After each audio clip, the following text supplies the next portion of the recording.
প্রিয় দর্শক, আসসালামু আলাইকুম। ইস্যু টিভি বিডির পক্ষ থেকে সবাইকে জানাচ্ছি পবিত্র ঈদ উল আজহার শুভেচ্ছা। দর্শক, আপনারা দেখতে পাচ্ছেন আমি এই মুহূর্তে দাঁড়িয়ে রয়েছি কক্সবাজার চকরিয়া উত্তর হারবাং কলাতলিতে। দর্শক, আপনারা দেখতে পাচ্ছেন আগামী জাতীয় সংসদ নির্বাচনের কক্সবাজার ১ আসনের বাংলাদেশ জামায়াত ইসলামী মনোনীত সংসদ সদস্য পদপ্রার্থী জনাব আব্দুল্লাহ আল ফারুক সাহেব ইতিমধ্যে আমাদের মাঝে উপস্থিত হয়েছেন। মূলত আজকে এই কলাতলিতে এসেছেন কলাতলিবাসীদের সাথে পবিত্র ঈদ উল আজহার শুভেচ্ছা বিনিময় করবেন। সেই সাথে কলাতলিবাসীর উদ্যোগে একটি কালভার্ট নির্মাণ করা হয়েছে, এই কালভার্টটি উনি উদ্বোধন করবেন এবং কালভার্টটি উদ্বোধন করেই উনি কিন্তু কলাতলিবাসীদের উদ্দেশ্যে গুরুত্বপূর্ণ আলোচনা পেশ করবেন। তাই আমাদের ইস্যু টিভির সাথে থাকুন। সেই সাথে যারা এখনো ইস্যু টিভি চ্যানেলটি সাবস্ক্রাইব করেননি, দ্রুত চ্যানেলটি সাবস্ক্রাইব করে পাশে থাকবেন।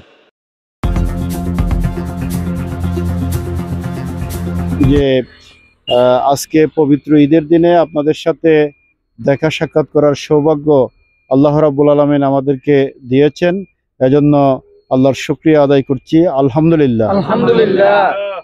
ঈদের এই আনন্দের দিনে আমাদের আনন্দ আরো বেড়ে গেছে যে আপনাদের যুব সমাজ, আমাদের ইউসুফ ভাইদের নেতৃত্বে আপনাদের এই এলাকার যুব সমাজ, আপনারা একটা অসম্ভব রকম একটা কাজ করেছেন, নিজেরা উদ্যোগ নিয়ে এভাবে একটা কালভার্ট সম্পন্ন করেছেন অনেক টাকা খরচ করে। এটা সত্যি আমাদেরকে অনুপ্রাণিত করে। এভাবে সব এলাকার যুব সমাজ যদি এগিয়ে আসে তাহলে আমাদের সমাজ আর সমস্যা থাকবে না ইনশাআল্লাহ। আমাদের যুব সমাজ যদি মাদক, চোরাকারবারি, ইফটিজিং এগুলি থেকে বেরিয়ে এসে ইসলামী আদর্শের অনুসারী হয়, সৎ চরিত্রবান হয় এবং তারা যদি এভাবে সমাজের উন্নয়নে ভূমিকা রাখে তাহলে বাংলাদেশ এগিয়ে যাবে ইনশাআল্লাহ। প্রিয় ভাইয়েরা, আপনারা যেটা করেছেন এটার জন্য আপনাদেরকে আমি ধন্যবাদ জানাচ্ছি। আমি আমাদের এই চকরিয়া পেকুয়ার উন্নয়নের জন্য আমরা একটা স্বপ্ন নিয়ে কাজ করে যাচ্ছি। আমরা আগামী জাতীয় সংসদ নির্বাচনে আপনার যদি কামিয়াব হই তাহলে ইনশাআল্লাহ সততার সাথে, দক্ষতার সাথে চকরিয়ার বিশেষ করে যোগাযোগ ব্যবস্থার অনেক সমস্যা, আমি পুরো চকরিয়ার প্রত্যন্ত অঞ্চলে ভিজিট করে দেখেছি, এখানে উন্নয়নের ছোঁয়া লাগে নাই। আমরা এই চকরিয়া পেকুয়া বিশেষ করে আমার নিজ গ্রাম, নিজ এলাকা, জন্মস্থান হিসেবে এই হারবাংয়ের উন্নয়নে আমি নিজেকে উৎসর্গ করবো ইনশাআল্লাহ। আপনাদের যে রাস্তাটা করেছেন এইটাতে তো আরো কাজকর্ম বাকি আছে। এইটা আমাদের প্রশাসক তো উপজেলা নির্বাহী অফিসার, আমি ওনার সাথে কথা বলবো। এখানে কর্মসূচির লোক দিয়েও মাটি ভরাট করা যায়, কিন্তু যদি কর্মসূচির লোক দেই এখানে মাটি ভরাটটা করে ফেলা যায় এবং এটাকে ধরেন ব্রিক সলিন রোড করার জন্য এটার চেষ্টা করা যায়। আমরা আমাদের পক্ষ থেকে দাবি পেশ করব। ইতিমধ্যেই হারবাং এবং চকরিয়ার বিভিন্ন এলাকার অনেকগুলো রাস্তাঘাট আমরা দাবি দিয়ে আদায় করে নিয়েছি। আপনাদের এই রাস্তাটাও আমরা দাবি পেশ করব এবং আমাদের ইউসুফ ভাই একটু যোগাযোগ রাখবেন ইনশাআল্লাহ। এটার জন্য ভালো কিছু করা যায় কিনা আমি চেষ্টা করবো ইনশাআল্লাহ। সবাইকে ধন্যবাদ। আমি হারবাংয়ের একজন সন্তান হিসেবে আমি এখানে শুধু জামাতের প্রার্থী না, আমি আপনাদের এলাকার সন্তান হিসেবে এখানে মানে অন্যান্য দল অনেকে অনেক কিছু করতে পারেন, কিন্তু আমি আপনাদের সন্তান, আপনাদের ভাই, সেই হিসেবে আমি হারবাংয়ের প্রার্থী, আপনাদের প্রার্থী। এজন্য এখানে দল, মত, ধর্ম, বর্ণ নির্বিশেষে সবাই আমাকে সমর্থন দিয়ে যাচ্ছেন, সহযোগিতা করছেন। এটা আপনাদের দায়িত্ব। আপনারা আমাদের মা বোনদের কাছে, যাদের সাথে আমাদের দেখা সাক্ষাৎ আপনাদের মতো এভাবে সহজভাবে হয় না, সবাইকে সালাম পৌঁছাবেন, ঈদের শুভেচ্ছা পৌঁছাবেন।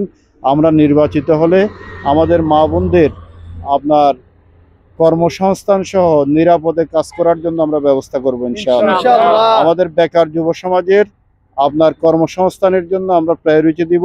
আমাদের আমিরে জামাত ইতিমধ্যেই বলেছেন, জামাত যদি সরকার গঠন করে তাহলে আপনার জামাত ইসলামী যুবকদেরকে, আপনার শিক্ষিত বেকার যুবকদেরকে আপনার মুনাফাবিহীন আপনার 10 লক্ষ টাকা পর্যন্ত বিনিয়োগ প্রদান করবেন। তাহলে আমাদের উচিত এই বাংলাদেশকে দুর্নীতিমুক্ত একটা দেশ হিসেবে প্রতিষ্ঠার জন্য নতুনভাবে কাজ করা, নতুনভাবে আপনার পরিকল্পনা গ্রহণ করা এবং যারা দুর্নীতির সাথে জড়িত নয় এরকম সৎ নেতৃত্ব সিলেক্ট করা। এরকম সৎ নেতৃত্ব একমাত্র জামাতের কাছে আছে। অতীতে আমাদের যারা এমপি হয়েছে, মন্ত্রী হয়েছে, এরা কি দুর্নীতি করেছে?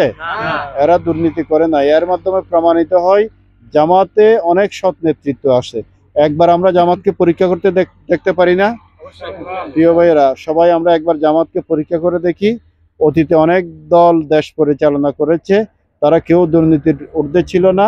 আমরা আপনার জামাত ইসলামী যদি ক্ষমতা গ্রহণ করে দুর্নীতির ঊর্ধ্বে থেকে সততার সাথে, নিষ্ঠার সাথে দায়িত্ব পালন করবে আমাদের নেতৃবৃন্দ ইনশাআল্লাহ।